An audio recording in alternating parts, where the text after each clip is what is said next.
정통 제조업 기반이 취약한 전북이지만 그래도 상용차 산업만큼은 국내에서 첫손에 꼽히고 있습니다. 현대차와 타타 대우를 중심으로 대한민국 상용차의 95%가 전북에서 생산되고 있기 때문입니다. 그런데 오랫동안 지역 경제의 한 축을 담당해온 상용차 산업의 상황이 요즘 아주 어렵습니다. 몇 해 전 현대중공업과 GM대우 사태에서 경험했듯이 간판 산업의 위기는 지역 경제에 곧바로 영향을 미치게 되는데요. 상황이 심각해지자 최근에는 상용차 기업과 노조, 자치단체들이 상생 선언을 하고 함께 힘을 모아 위기를 돌파하자고 손을 맞잡았습니다. 오늘 시사토크에서는 전북의 상용차 산업이 현재 어떤 상황인지 살펴보고 그 대책을 논의해 보겠습니다. 화면 왼쪽부터 오택님 전북특별자치도 미래산업국장, 이양구 자동차 융합기술원장, 임만규 현대자동차 전주공장장 세 분 자리해 주셨습니다. 네, 어서 오십시오. 네, 반갑습니다. 네, 오 국장님, 우리가 상용차 산업은 전라북도 주력 산업이지요. 전체 제조업 가운데 이 상용차 산업이 차지하는 비중 얼마나 되는지요? 예, 도내 전체 제조업의 매출액 기준은 2022년 기준은 약 51조가 됩니다. 그 중에서 이제 자동차 산업은 약 8.8조가 되니까 전체 산업 비중에서 약 17%를 차지하는 그런 매우 크고, 그다음에 이 산업적 특성은 이제 전후방 연계가 크기 때문에 우리 도로서는 이제 제1의 주력 산업이라 할 수가 있고요. 종사자 기준으로 봤을 때는 우리 나름대로는 상당한 제조업체 기준으로 봤을 때 1,900개 중에 약 250개가 되기 때문에 한 12.9%의 점유율을 가지고 있고, 그다음에 지역적으로 봤을 때는 이제 군산 같은 경우는 이제 중소형 전기차 클러스터가 구축되고 있고, 김제는 특장차가 돼 있고, 그다음에 완주 익산 쪽으로 이제 현대차 상용차 중심으로 클러스터 형성이 돼 있는 상황입니다. 수출액으로 봤을 때도 전체 제조업 수출액이 약 70억 달러를 놓고 봤을 때 약 6.2억 규모니까 약 한 8.9% 정도를 차지하는 그런 산업의 특성을 가지고 있습니다. 네. 전체 매출이랄지 종업원 규모로 놓고 봐도 단연 첫손에 꼽히는 분야인 것 같은데, 공장장님, 우리가 현대차 전주 공장만 해도 이제 근로자 수만 놓고 봐도 가장 첫손에 꼽히는 대단히 사업장이지만 협력업체들까지 또 감안을 하면 훨씬 더 규모가 커지고 또 이런 부분들이 또 지역 경제에 미치는 영향도 클 것 같은데 어느 정도로 보시는지 좀 설명을 해주시죠. 예, 그렇습니다. 저희 직원들만 해도 지금 한 5천 명이 되고요. 협력업체는 저희 한 4배 정도 돼서 한 2만 명 정도가 됩니다. 그럼 한 2만 5천 명 정도의 인원이 같이 근무를 좀 하고 있고요. 1인 가족 3인만 잡으면 한 7만 5천 명이 자동차로 인해서 함께 하고 있는 그런 인원들이 좀 되겠습니다. 아울러서 저희가 매출이 한 4조 한 2천억 정도가 지금 작년에 좀 발생을 좀 했고요. 그다음에 지역에서 꽤 괜찮은 일자리이기 때문에 지금 저희 직원들이 대부분이 연봉이 좀 꽤 됩니다. 그래서 월 한 5천억 이상, 저희 직원들만 해도 한 5천억 이상 지금 풀리고 있고요. 그 다음에 저희가 작년 한 해 동안 세금을 낸 것만, 지방세를 낸 것만 하더라도 한 215조, 215억 정도를 좀 냈고요. 그 다음에 이제 저희가 식사를 하지 않습니까? 회사에서 식사를 하고 있는 그 식자재비가 약 한 45억 정도 이렇게 지금 발생하고 있습니다. 그래서 지역의 경제를 담당하고 있는 큰 축이라고 이렇게 말씀을 드릴 수 있을 것 같습니다. 예, 근로자 수, 매출, 급여로 인한 또 지역 경제 파급 효과가 굉장히 엄청나군요. 이제 앞서 말씀드린 것처럼 대한민국 상용차의 95%가 전라북도에서 생산이 되고, 또 이제 이 가운데 상당 부분이 이제 현대차에서 지금 생산을 하고 계십니다만, 이 현대차 생산량이 감소하기 시작한 시기가 지금 어느 때부터인지, 또 가장 좋았을 때에 비하면 지금 몇 퍼센트 정도나 줄어든 것인지 궁금합니다. 예, 지금 전주 공장이 95년도에 이제 이전을 해서 와서 지속적으로 좀 발전을 좀 해왔었습니다. 그리고 이제 최고의 부흥기를 가졌던 게 마지막 트럭 2교대까지 하고 나서 2014년도에 한 7만여 대를 생산을 했습니다. 이때가 이제 가장 이제 피크였었고, 그 이후에 이제 점차 좀 줄어들기 시작을 해서 20년에는 절반 수준이 한 3만 5천 대까지 이렇게 떨어지는 그런 부분들이 좀 발생을 했습니다. 그로 인해서 전체적으로 아마 상용차가 위기가 오지 않았나 이렇게 생각이 됩니다. 예. 이항구 원장님, 우리가 그 상용차 산업이 이제 앞에 여러 가지 언급된 수치들만 놓고 봐도 지역 경제에서 차지하는 비중이 엄청난데, 이게 이제 최종 그 완성차 메이커뿐만이 아니라 협력 업체 또 나가서 이제 지역 경제 전반에 이제 영향을 미칠 수밖에 없는 구조이지 않습니까? 네. 그 협력 업체들 수라든가 규모는 예, 예. 지금 어떤 정도나 되고 그 상황은 어떤지 좀 설명해 네네. 주시죠. 지금 뭐 협력업체 수를 10인 이상 고용을 기준으로 본다고 그러면 한 194사가 정도가 있고요.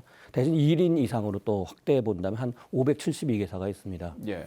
이 중에서 이제 완성차 조립 쪽이 이제 3개사, 그리고 이제 특장차 업체들이 한 116개사가 있습니다. 그렇다면 이제 순수한 공급업체인 뭐 부품업체들은 한 453개사 이렇게 볼 수가 있고요.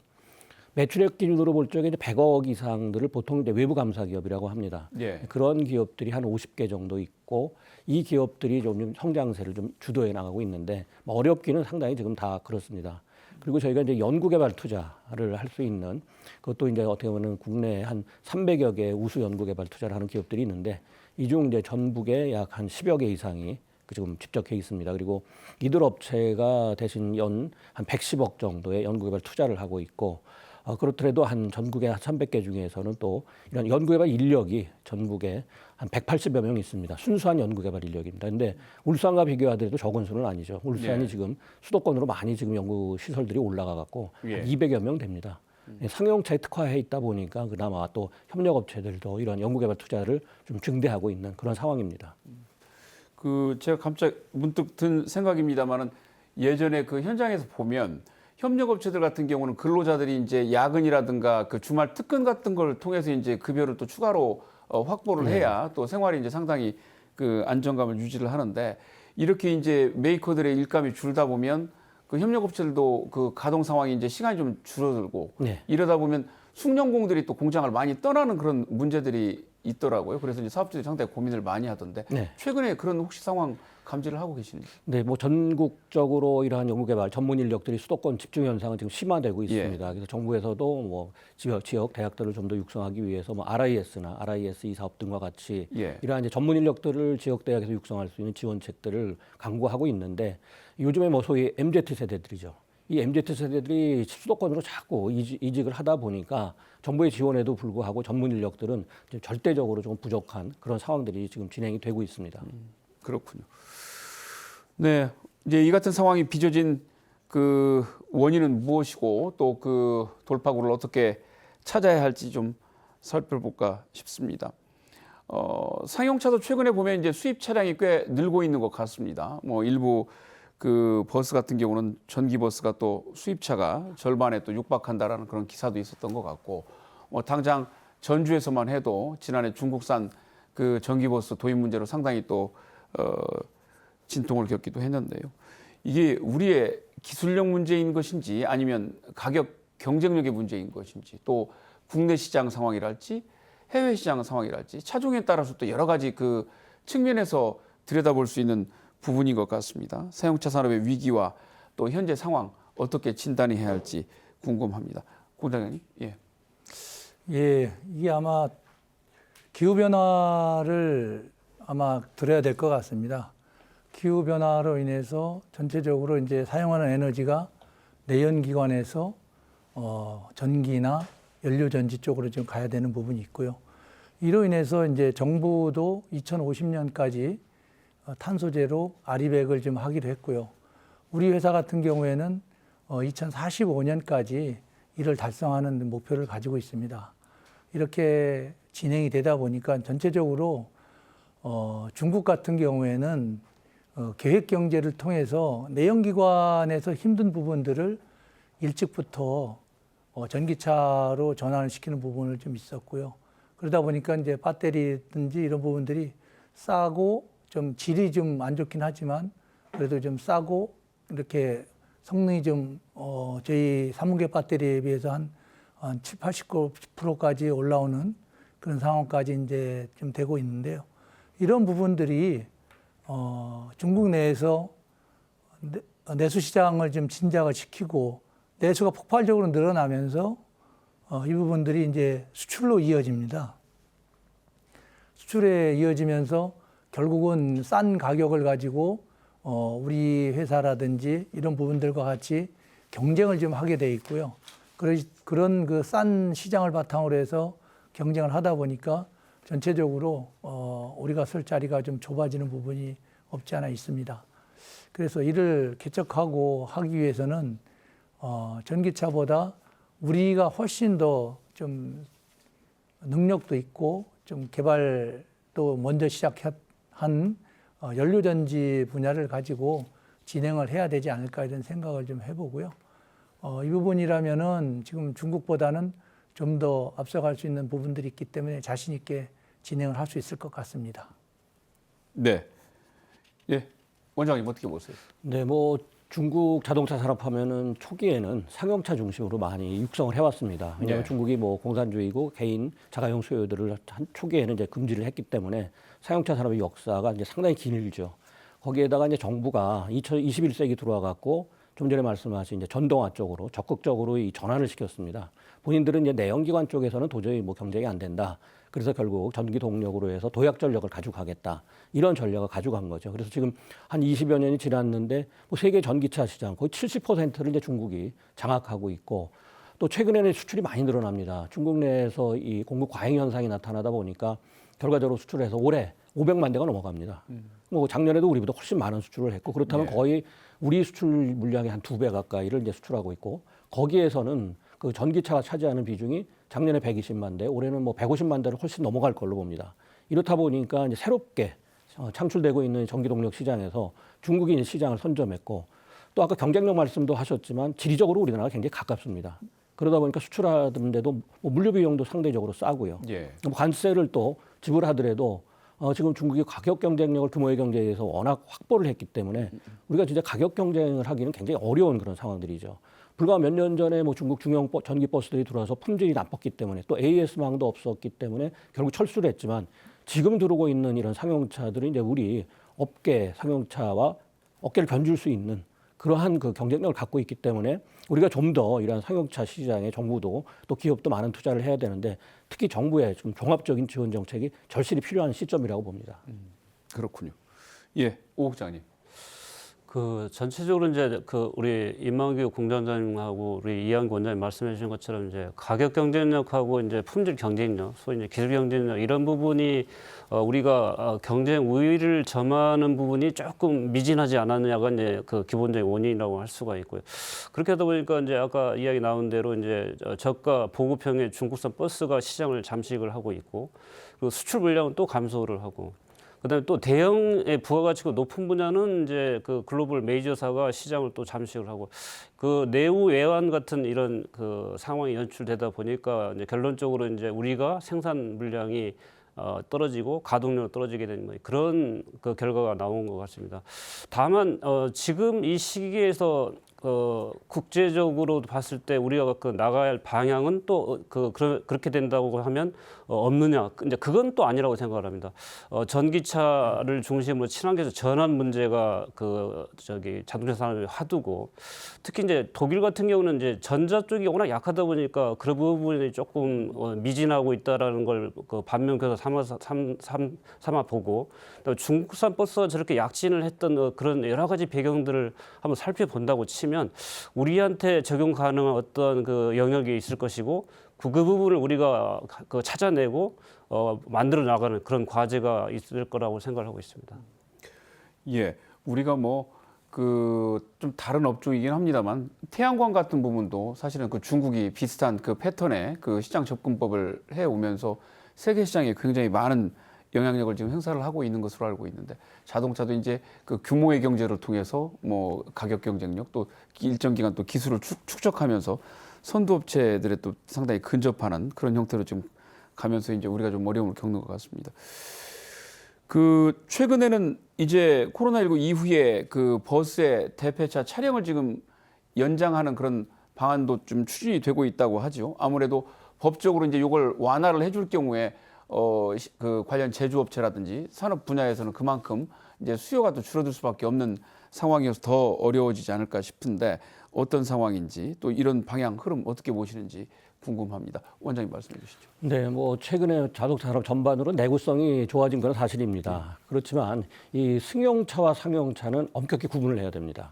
승용차, 뭐 택시 같은 경우도 뭐 5+1 이렇게 늘려줬지만 버스 같은 경우에 지금 9년에서 이것을 뭐 내연기관을 5년 더 늘리고 친환경차를 7년 늘린다는 거는 어떻게 세계적인 지금 차량, 평균 차량이 14년인데 여기에 맞추지 않았나 이렇게 생각합니다. 그건 굉장히 잘못하면은 소비자들의 안전에도 문제가 생길 수가 있습니다. 뭐 지금 상용차들 거의 매일 뭐 많이 달린다 그러면 트럭 같은 경우는 뭐 18시간도 운행을 하는데 예. 그렇다면 이것이 거의 택시하고 비슷하거든요. 그래서 이걸 늘리는 거는 결과적으로 뭐 소유주들한테, 그러니까 뭐 회사들한테는, 그러니까 서비스 회사들한테는 약간 혜택이 돌아갈 수 있겠지만 아까 같이 환경 문제도 더 심각해질 수 있습니다. 이 노후 차량일수록 더 공해 배출이 많으니까요. 그리고 안전 문제도 이것은 뭐 결국에 대형 트럭이 만약에 사고가 난다면 노후화돼서 그동안에도 많은 그런 사고 사례들이 나왔는데 사회적인 큰 문제가 될 수 있고 또 이러한 그 대중교통으로 이용하는 이러한 버스 같은 경우도 차량이 자꾸 연장이 된다 그러면은 안전이나 소비자 편의에도 부정적인 영향을 미칠 수 있기 때문에 신중히 고려해야 된다고 봅니다. 네. 예, 공장님 어떻게 보세요? 예, 지금 그 이한구 원장님 말씀하신 대로 차량을 연장하는 건에 대해서 뭐 희망사항이죠. 전체적으로 그렇게 가야 되는 게 맞겠지만 지금 현재 차량을 9+ 내연기관 같은 경우에는 9+5년, 그다음에 환경차는 9+7년을 가겠다고 했는데 일단은 9+7년을 갈 환경차는 아직까지 9년이 도래를 하지 않았습니다. 예. 올해 이제 7년째인데 벌써 7년을 더 늘려가겠다고 하는 거는 참 논리상 안 맞는 부분인 것 같고요. 그다음에 이제 정부도 지금 그렇고 전체적으로 환경차 위주로 가겠다고 했는데 대폐차가 발생하지 않습니다. 그러면 만약에 지금 9+5로 갈 경우에 3년 동안 생산할 차가 없습니다. 그런데 어떻게 환경차로 가겠다는 건지 이런 부분들 이해가 좀 안 가는 부분들이 있고요. 버스를 설계를 할 때는 버스 사용 연한이 있습니다. 그래서 부품에 대한 기본적인 사용 연한이 있기 때문에 이 부분을 넘어서서 사용을 하다 보면 이게 이제 버스가 대중교통이지 않습니까? 그러다 보면은 고객들도 승객들도 많이 타시게 되고 하는데 이 부분에 있어서 만약에 사고가 나면 정말로 중대재해처벌법에 저촉이 되고요. 또 이의 일환으로 시민재해가 발생하게 되는 겁니다. 이런 부분들을 염두에 두지도 않고 단순하게 일부 인원들에 대한 그런 의견을 들어서 차량을 연장한다는 것은 있을 수 없고요. 또한 앞에서 제가 저희 직원들이 한 5,000명, 협력사 인원이 한 2만 명 정도 된다고 말씀을 드렸는데요. 그 2만 5천 명 인원들이 향후 3년 동안 할 일이 없습니다. 저희가 지금 차량을 만드는 게 대폐를 하는 차량을 100% 거의 만들고 있습니다. 신규 노선 해봐야 1%도 남짓 안 될 겁니다. 그런데 3년 동안 공장이 문을 닫아야 되는 상황까지 오게 되는데 이런 모든 걸 고려하고 안전 문제 고려하고 했을 때 좀 문제가 있지 않느냐 이런 부분을 좀 건의를 하고요. 이 부분에 있어서는 관련돼서 도내 국회의원들께서도 많이 도와주시고 도지사님, 부지사님 이렇게 관심을 많이 가져주셔가지고 상임위인 그 국토교통위에서 통과된 거를 지금 법사위에 계류 중에 있는데요. 이 법사위에 계류 중인 거를 상정이 안 되도록 하는 그런 작업들을 진행 중에 있습니다. 그 국회 절차는 뭐 언제 올해 중에 좀 진행이 될까요? 일정 어떻게 전망하고 계세요? 예, 일단은 뭐 이런 말씀을 드려도 될지 모르겠지만 일단은 저희가 국회에 가서 같이 좀 이런 내용들을 충분히 좀 설명도 좀 드리고 해서 여야분들께서 같이 총선 전에는 일단은 상정을 안 하시는 걸로 그렇게 좀 말씀을 좀 들었습니다. 그래서 이후에도 아마 관련 국회의원분들하고 같이 충분히 의견 나눠가지고 함께 지역에서 활동을 좀 해나가도록 그렇게 하겠습니다. 예. 아까 말씀해 주신 것처럼 뭐 내연기관에는 지금 현재 9년으로 되어 있는 것을 5년을 더 추가를 하고 그 친환경 차량은 또 7년을 연장한다고 하니까 이제 그 기간이 뭐 1, 2년 이렇게 추가하는 게 아니라 굉장히 많은 기간이 한꺼번에 지금 그 추가되는 법안이 지금 상임위를 통과해 있는 모양이군요. 뭐 대부분의 정책들이 이렇게 단계적으로 확장하는 경우들이 많은데 처음부터 굉장히 크게 잡아져 있다는 좀 느낌이 듭니다. 상용차 산업의 위기는 계속돼 왔지만 정부 정책이 그 현장 상황에 비해서는 조금 미진한 것 아니냐 이런 지적도 좀 상당히 많았던 것 같습니다. 승용차 부분 같은 경우는 뭐 여러 가지 세제 혜택이니 뭐니 그 연구개발이니 지원이 많았던 거에 비하면 이 상용차 산업에 대해서는 좀 인식이 부족하거나 아니면 그러다 보니까 좀 정책적으로 좀 부재한 거 아니냐 이런 그 시각들도 좀 있는 것 같은데 어떻게 보시는지요? 예, 국장님. 예, 그 상용 사업은 승용과 뭐 지금 앵커님께서 말씀하신 대로 완전히 다릅니다. 그리고 상용 사업은 사업이라는 측면보다도 어찌 보면 기간 산업입니다. 기간 산업이기 때문에 이 육성되지 않으면은 안 되는 사업들입니다. 제가 이제 그 부분 잠깐 좀 말씀을 좀 드리면은요. 일단은 화물을 놓고 봤을 때 지금 현재 국내에 들어와 있는 메이커들이 볼보, 만, 이베코, 벤츠, 스카냐 이런 전 세계적으로 유수한 그런 업체들이 들어와 있습니다. 그리고 현재 지금 차량 가격이나 이런 부분들도 저희들이 있기 때문에 그나마 아직까지 못 올리고 있는 그런 부분으로도 볼 수밖에 없습니다. 그런데 이 사업 자체가 전반적으로 만약에 어려워지고 그렇게 되면 사업을 만약에 포기한다든지 그런 상황이 오게 되면 차량 가격은 올라갈 수밖에 없고요.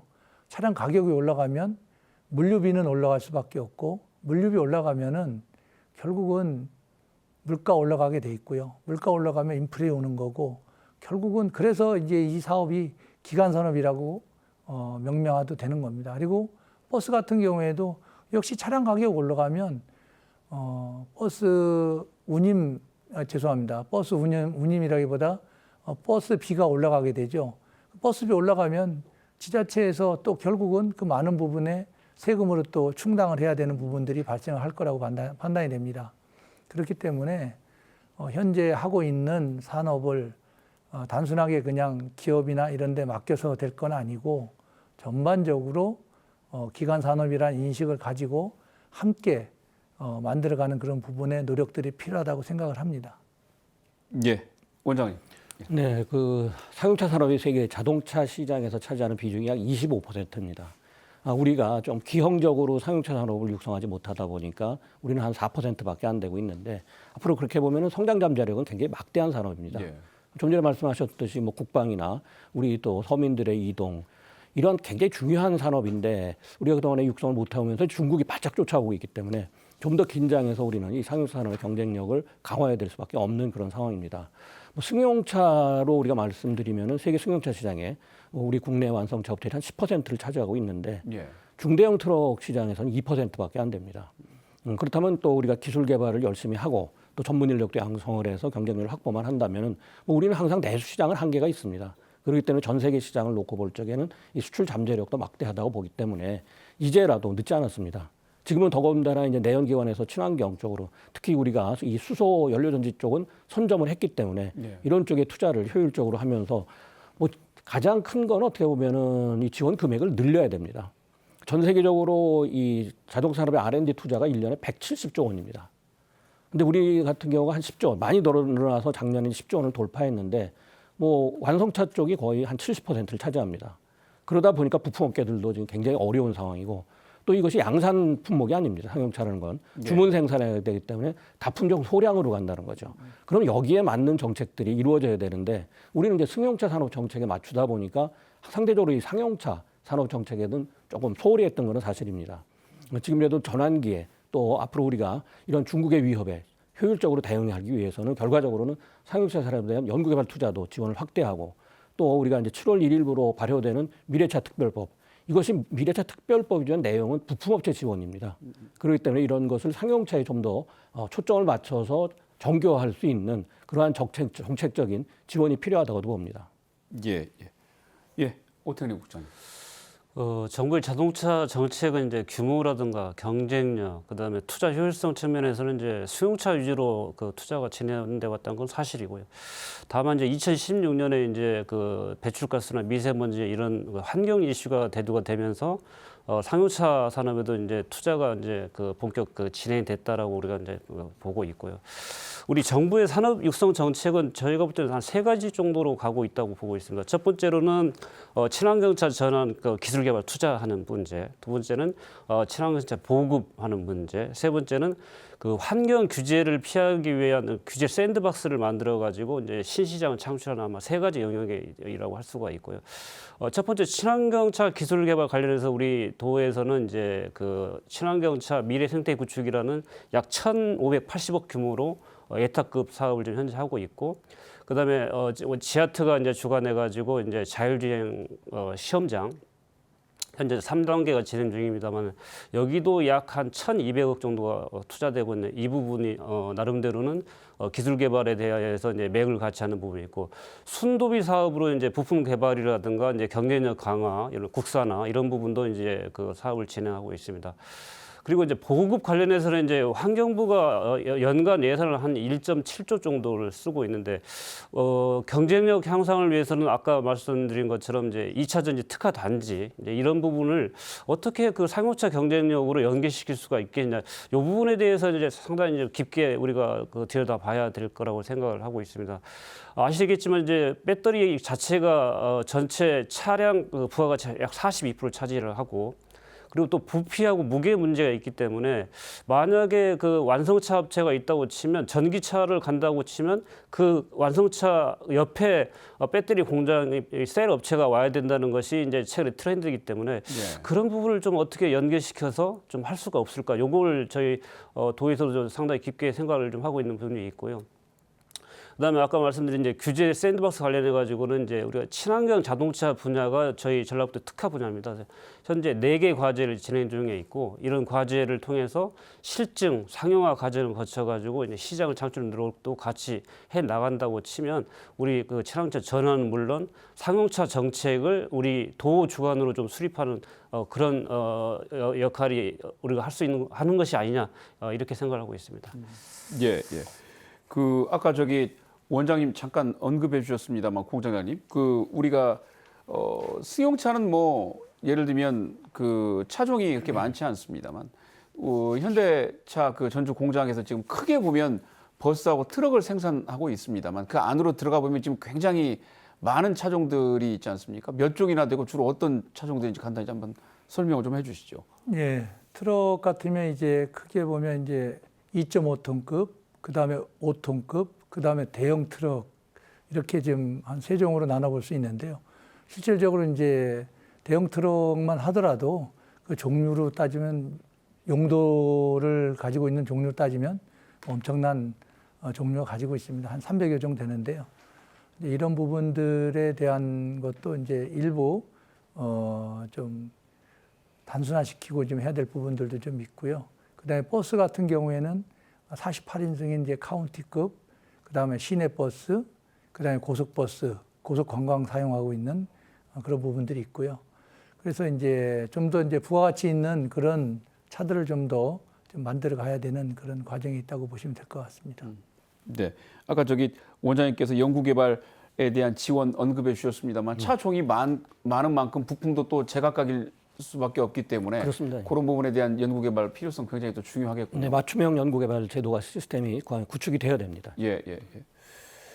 그 친환경 사용차 보조금 관계를 조금 언급해 볼까 싶습니다. 그 아까 저기 공장님 여러 뭐 해외 메이커들 지금 진출해 있다는 언급해 주셨습니다만, 수입 상용차 이제 보조금도 이 수입차 메이커들이 상당히 좀 쏠림 현상이 좀 있다, 이런 그 얘기들이 있는 것 같은데, 오 국장님 지금 보조금 지원 정책 현재 어떻게 되는지 좀 설명을 해 주시죠.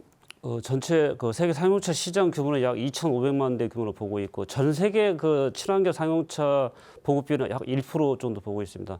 다만 우리나라 같은 경우는 2019년에 1%에서 이제 작년 말 기준으로는 약 22% 정도 친환경 상용차가 지금 보급이 되고 있고 그 환경부가 매년 이제 이런 그 친환경 자동차 보급과 관련해 가지고 이제 기준을 세우고 있습니다. 그래서 올해 세운 그 기준은 작년하고 좀 다르게 성능이 그 좋고 안전한 그 배터리를 사용한 자동차에 대해서 또 차등 보조금을 주겠다라고 이제 그 방침을 조금 바꾼 면이 있습니다. 그렇게 하다 보니까 이제 에너지 밀도하고 이제 재활용 가치에 따라서 이제 차등성이 다시 세부 지표가 되게 되는데 그렇게 되면 이제 현실적으로 그 차량에 쓰이는 것은 이제 중국산 그 리튬 인산철 LFP 배터리가 하나가 있고 우리가 쓰는 삼원계 그 망간 코발트 그다음에 니켈 뭐 이런 그 삼원계를 쓰는 두 가지 종류가 있고 당연하게 에너지 밀도라든가 재활용 가치 면에서는 우리 것이 확실히 우수하다고 되고 있습니다. 그래서 그 기준을 적용을 해 보니까 그 LFP 배터리를 쓰는 경우는 이제 보조금이 작년 대비 최대 60에서 70% 정도 삭감되는 그런 그 현상이 발생을 했습니다. 예를 들어서 이제 그 전기 버스 같은 경우는 작년도에 약 5천만 원 정도 보조금이 나갔다고 치면 그것이 약 2천만 원 수준으로 떨어지는 뭐 이런 상황이 되는 것이고요.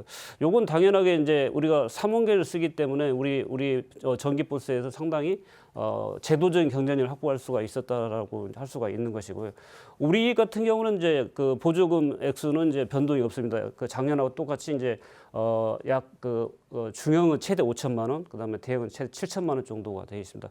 이런 그 트렌드 계속 유지가 된다고 치면 우리 그 상용차 시장에서는 이제 품질 좋고 안전한 배터리가 기본이 될 거라고 저희는 보고 있고요. 그것이 또 우리 전주 공장의 경쟁력이라든가 우리 타타 대우 경쟁력 향상에도 도움이 될 거로 생각하고 있습니다. 수소 같은 경우도 이제 작년하고 비슷하게 동일한 수준으로 보조금이 지원되고 있다는 말씀드립니다. 예, 뭐 과거에도 보면 뭐 중국도 그 배터리 타입이랄지 뭐 여러 가지 형태에 따라서 보조금 정책을 자기 나라 국내 업체에 굉장히 유리하게 여러 차례 바꾼 걸로 제가 들은 것 같은데 최근에 바뀐 것이 그나마 이제 그 에너지 밀도 관련해 가지고 효율성이 떨어지는 데들은 보조금을 좀 줄이는 방향으로 가서 우리나라 업체들 조금 더 그래도 도움이 되는 계기가 됐으면 싶습니다. 두 분께서도 보실 때 지원 정책 어떻게 보시는지 또 추가적으로 논의를 좀 하거나 뒷받침이 좀 돼야 될 만한 부분을 꼽자면 어떤 부분을 꼽을 수 있을지 궁금합니다. 원장님 말씀해 주시죠.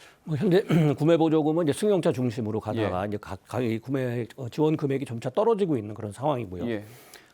상용차 분야는 뭐 수소 쪽에 지금 지원은 되고 있습니다. 그렇지만 중대형 이러한 트럭들에 대한 지금 구매 보조금은 아직 그 시스템적으로 갖춰지지 않았습니다. 예. 그렇기 때문에 지금은 이제 우리가 전기 버스가 중국으로부터 들어와서 문제가 되지만 하루속히 이러한 수소 플러스 또 배터리 전기 쪽이죠. 이런 쪽에 구매 보조금이 만들어져야 됩니다. 그리고 또 그것이 이어서 이제 상용차 분야, 이 트럭 분야에서도 중국은 전동화를 굉장히 빠르게 했기 때문에 여기에서 또 저렴한 가성비가 좋은 모델들이 들어온다면 이것이 또 위협적으로 작용을 할 것이기 때문에 전반적인 구매 보조금 시스템을 바꾸는데 상용차 중심으로 좀 바뀌어야 되지 않겠냐.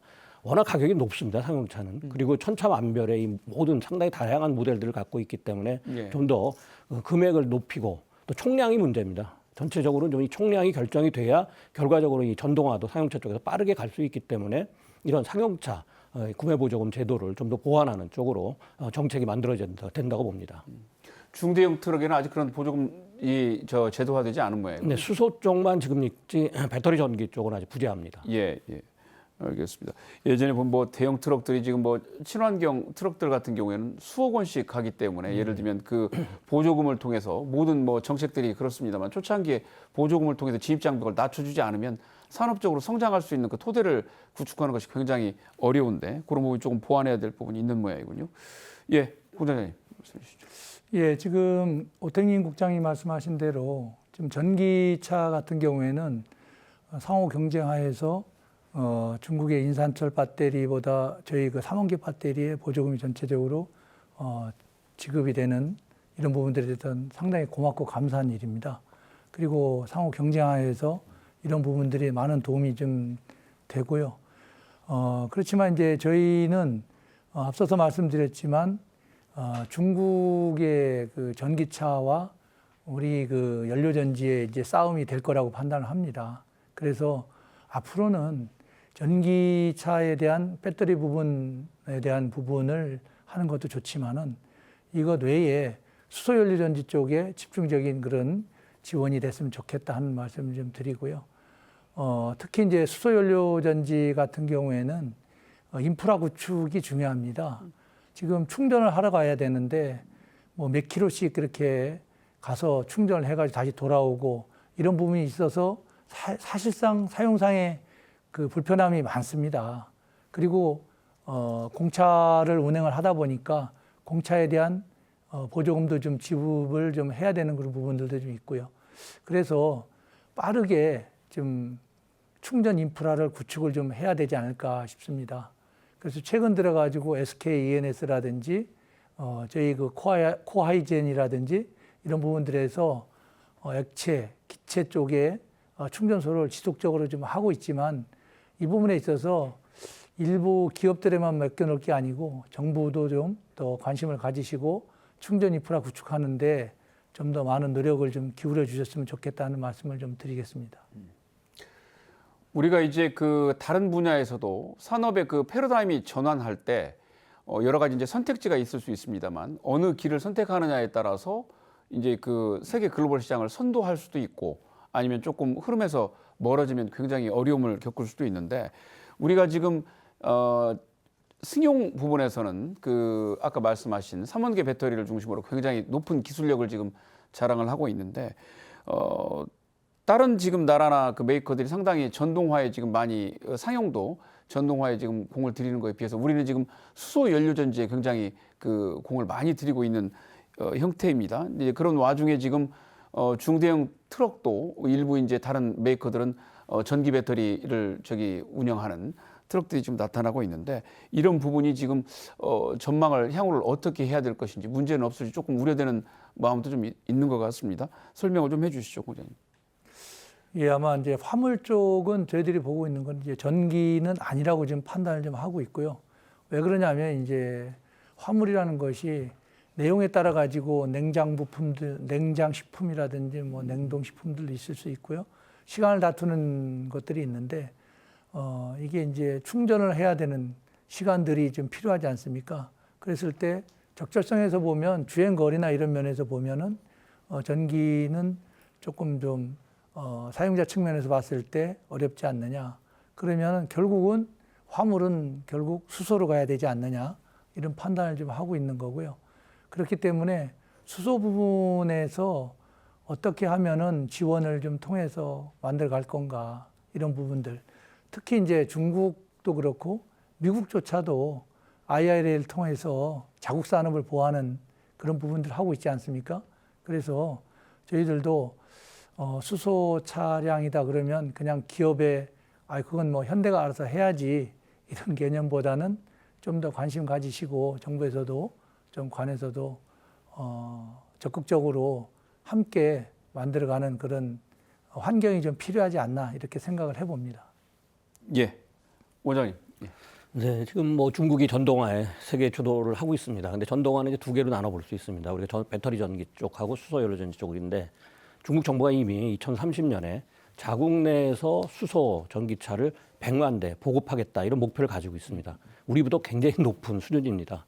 중국은 뭐 워낙 시장이 크기 때문에 예. 목표를 설정하면 뭐 우리보다 몇 배 갈 수가 있는데 그러니까 중국도 전기차만 하는 게 아닙니다. 이게 수소 전기차를 또 하고 있다는 것이죠. 그리고 이쪽이 이제 상용차 중심이 되다 보니까 지금은 우리가 뭐 전기 버스나 또 전기 트럭이 들어올까 봐 걱정하지만 곧이어서 중국산이 또 저렴하게 뭐 수소 전기나 이런 버스나 또 트럭 쪽에서 들어온다면 우리가 시장 초기 단계에서 또 중국한테 밀릴 수밖에 없는 그런 상황들이 전개될 수 있습니다. 그러니까 우리가 좀 더 멀리 내다보고 특히 바로 이웃에 있는 중국 그리고 또 연료전지 우리가 같이 경쟁하고 있는 일본 또 최근에 보면은 미국도 거의 80조 원을 들여갖고 뭐 이러한 그 IRA법에서도 하지만 이 또 수소 쪽에 80조 원 정도의 정부 지원이 일어납니다. 그러다 보니까 창업도 굉장히 많이 일어나고 있고 또 이쪽에서 새로운 고용 창출이 되기 때문에 우리가 지금의 전기 동력을 너무 배터리 전기 쪽만 볼 게 아니라 결과적으로 연료전지 쪽을 보아가면서 또 특히 연관 산업을 봐야 됩니다. 이거는 뭐 자동차뿐이 아니라 결과적으로 연료전지 같은 경우는 비상용 발전 여기에도 쓰일 수가 있습니다. 그리고 또 가정용 지금 우리가 뭐 가스를 쓰고 있는데 여기에서도 수소로 대체가 가능하기 때문에 이러한 다양한 파급 효과를 고려해서 정부의 정책도 다양하게 마련되어야 된다고 보겠습니다. 예. 뭐 우리가 지금 수소차에 굉장히 공을 많이 들이고 있습니다만 우리뿐만 아니라 나머지 아까 말씀 주신 대로 뭐 미국이나 중국이나 일본 같은 데서도 굉장히 지금 열심히 그 수소 쪽에도 지금 연구 개발을 하고 있는 모양이군요. 네. 예. 최근에 이제 그 상용차 노조 또 관련 기관 자치단체들이 이제 노사정 상생 선언을 했어요. 이제 그만큼 어렵기 때문에 혁신 전략 추진단을 이제 출범을 시켜서 이 안에서 이제 여러 가지 그 방법을 좀 모색해 보자 이런 취지로 이해가 되는데 이제 이게 어떤 의미가 있고 앞으로 어떤 활동을 하게 되는지 궁금합니다. 아까 모두에서 말씀하신 것처럼 이제 우리 중대형 상용차 생산량이 2014년 약 8만 대에서 2022년은 약 4.9만 대까지 이제 축소가 된 위기 상황이 상당히 극대화되고 있습니다. 이런 위기가 진단이 되면 이제 우리 그 생태계 내나 우리 그 각자 플레이어들이 어떻게 이걸 극복해야 될까 이제 그 해결책을 마련하는 것이 이제 당연한 수순이고 예. 그런 것들이 이제 정교하게 구성될 수만 있다고 치면 그 경쟁력을 보여주는 하나의 지표라고 생각을 할 수가 있겠습니다. 그래서 지금 지난 3월 19일 날 그래서 상용차 산업 노사정 상생 선언식을 가졌고 여기에서는 이제 상용차 산업 현재 위기에 있다는 거 그리고 여기 그 지속 가능 발전 방안을 우리 나름대로의 논리로 만들어야 되겠다라고 이제 공감대를 가지게 된 것이고 앞으로 이제 계속 만나서 그 대응책을 이제 마련하는 플랫폼이 이제 마련이 됐다는 의미라고 할 수가 있는 것이고요. 그 세부적으로 보면 이제 그때 그 상세는 주요 내용을 보시면 첫 번째로 상용차 산업 혁신 전략 추진단을 구성하고 두 번째 상용차 산업 노사의 소모적인 갈등을 지향하면서 생산적인 관계를 구축한다는 거. 세 번째는 지자체하고 지하터 같은 전문기관이 행재정적 지원하고 산업 활성화 방안을 마련하겠다는 것이 이제 선언의 주요 내용이라 할 수가 있고요. 세부적으로 이제 추진단 구성을 저희가 이제 하게 했고 4개 분과로 현재 이제 구성이 되어 있습니다. 첫 번째는 R&D 기반 조성 관련해서는 미래차 전환 관련된 연구 개발 및 인프라 구축하는 거. 그다음에 인력 양성 분과에서는 산업 전환에 따른 인력 재교육. 그다음에 미래차 보급 분과에서는 아까 말씀한 충전소 확보라든지 친환경 차량 보급 정책 확대 문제 그리고 노사 상생 분과에서는 산업 전환에 따른 일자리 감소에 대응하는 것 그리고 노사 갈등의 그 갈등을 지향하고 생산적 관계를 어떻게 만들어낼 수가 있을지 4가지 정도로 분과에 이제 활동을 하게 되는 것이고 이 4개 분과에서 그 정말 진지하게 진정성을 갖고 우리의 그 대책을 마련을 한다고 치면 그런 것들이 이제 우리가 앞으로 가야 될 정책 아젠다이고 어떤 것들은 이제 사업화로 돼서 이제 산업부와 구체적으로 이야기를 하면서 이제 정책화하는 그런 프로세스로 이제 진행을 해야 되는 그런 상황입니다.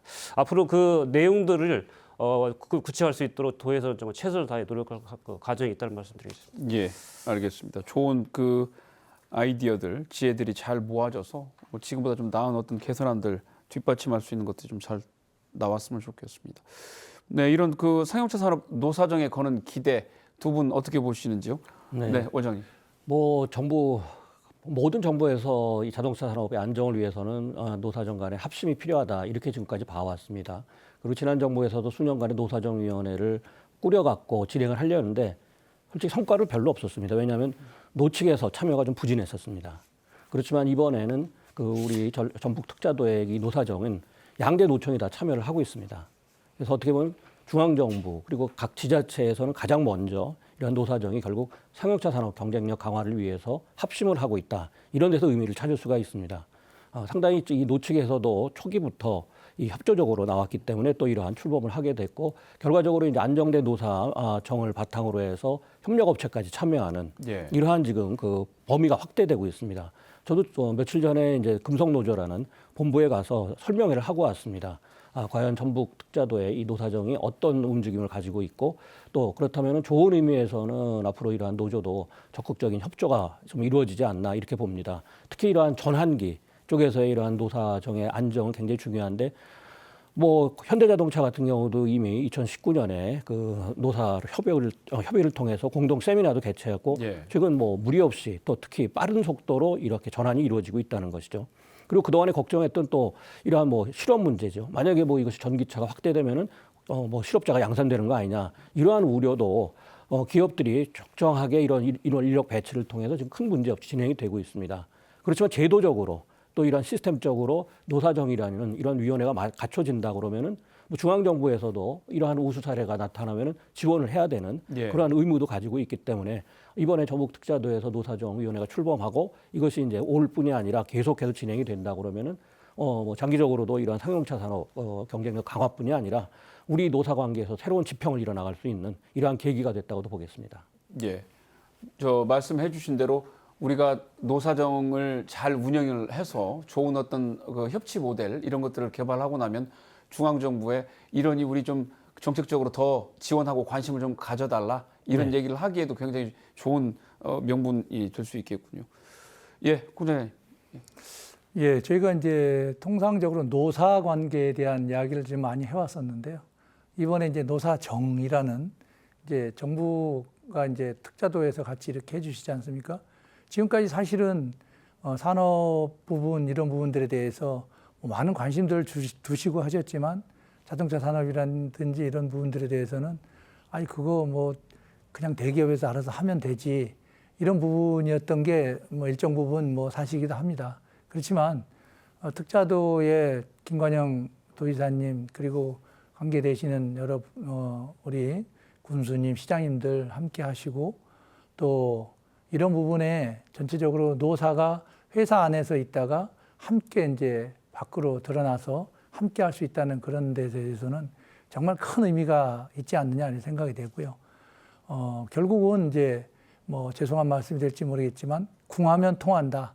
좀 상용차 산업이 이 정도로 어렵기 때문에 이 어려운 부분을 함께 해결하고자 하는 생각들이 함께 모여지다 보니까 이렇게 노사정이 함께하는 부분까지 발족을 하지 않느냐 이런 생각을 하게 되고요.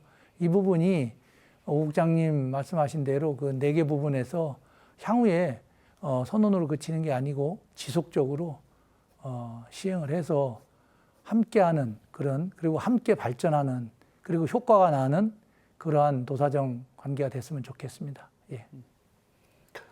예, 우리가 그 돌이켜 보면 이제 일감 그 감소랄지 산업 위축으로 인해서 2018년하고 2021년에 이제 한 150여 명 정도의 그 인력을 현대차 전주 공장에서 울산이나 그 광주 쪽으로 이제 전환 분산 배치를 했던 아픈 기억이 있는데요. 현재 같은 상황이 이제 빨리 개선이 돼야 할 것 같습니다. 끝으로 상용차 산업이 이런 그 현재 직면한 위기를 좀 극복하고 여러 가지 지금 패러다임이 급변하고 있는 이런 상황에서 미래 산업으로 이제 새로 거듭나야 할 텐데요. 이제 어떤 노력과 지원이 필요하다고 보시는지 마무리 발언으로 한 말씀씩 부탁드리겠습니다. 오 국장님. 예. 계속 이야기된 것을 뭐 정리하는 이야기가 되겠습니다만 저는 이제 3가지 노력이 필요하다고 생각을 합니다. 첫 번째로 아까 계속 이야기됐던 것처럼 지난 3월 19일 출범한 이제 노사정 상생 선언 요게 이제 4개 분과가 정말 내실 있게 운영이 돼서 정부의 정책화하는 이런 부분들을 기민하게 대응 내지는 사업화하는 이런 노력들이 가장 중요하다고 할 수가 있겠고요. 두 번째로 이제 미래차 전환 관련해서는 이제 그 새로운 그 기존의 내연기관차에서는 있던 부품이 없어지기도 하고 또 새로운 그 모터라든가 구동계에서 필요한 부품이 또 예. 필요하기도 합니다. 그런 관련된 기업들을 그 어떤 그 지원 인프라를 구축하면서 기업이 취하는 노력 그리고 우리 도내에는 연구기관들이 되게 나름대로 상당히 잘 구축이 되어 있기 때문에 이런 거버넌스 체계를 통해 가지고 그 하위 단계에서 이제 필요한 부분들을 같이 만들어내는 그런 것. 그다음에 또 하나는 어차피 친환경차 전환에서 이제 핵심이 이제 배터리라고 치면 2차전 특화단지가 되면서 이제 연구 기관들을 계속해서 이제 설치할 계획이 있기 때문에 이런 부분들이 이제 그 중소형 전기차, 군산의 중소형 전기차, 중형, 대형 쪽의 수연료전지 뭐 이런 부분하고 연결될 수 있는 매개 고리를 좀 만드는 노력들 이런 부분들이 이제 유기적으로 연계가 돼야 되는 것이고요. 그래서 그 중심에는 아까 이야기한 것처럼 노사정 상생 선언의 추진단이 될 것이라고 그렇게 보고 있고 도에서는 그쪽 부분을 활성화시키는데 역량을 집중하겠다는 말씀드립니다. 예, 예. 예, 이양구 원장님. 네, 뭐 우리는 위기는 기회다 이렇게 얘기를 합니다. 세계 자동차 산업이 2017년 이후에 계속해서 지금 어려운 상황으로 아주 점진적으로 회복되고 있습니다. 급속하게 회복이 안 되다 보니까 업체들 모두 다 어려운 거는 현실입니다. 그렇지만 전동화 속도는 또 늦춰지지 않고 있기 때문에 우리가 이제 상용차, 국내 유일한 이 상용차 기지로서 전북 특자도가 성장할 수 있도록 뭐 전문 인력부터 시작해서 연구개발 투자, 그리고 또 시설 투자에 대한 부담감을 덜어주기 위해서는 금융세제 지원도 이 공급업체들한테 해줘야 됩니다. 결과적으로 공급망이 안정돼야만 이러한 전동화도 죄송합니다.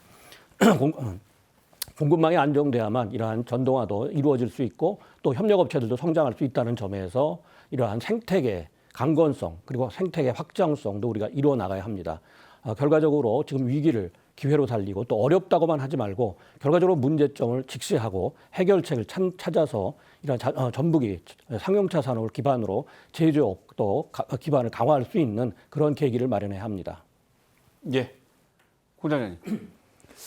예, 저는 두 가지를 좀 말씀드리고 싶습니다. 첫 번째 이제 산업 방향 측면에서 보면은 전기보다는 앞으로는 연료전지 위주로 좀 갔으면 좋겠다. 그런 측면에서 결국 연료전지가 정착을 하려면은 인프라 구축입니다. 그래서 앞서서 말씀드렸던 바와 같이 충전소에 대한 인프라를 적극적으로 좀 해서 우리 전북자치도에서라도 여기에 생산 공장이 있고 또 사용도 제일 많이 하고 하는 그런 모범적인 어떤 수산업에 대한 부분을 좀 가져갔으면 좋겠다 하는 부분을 하나 좀 말씀을 드리고요.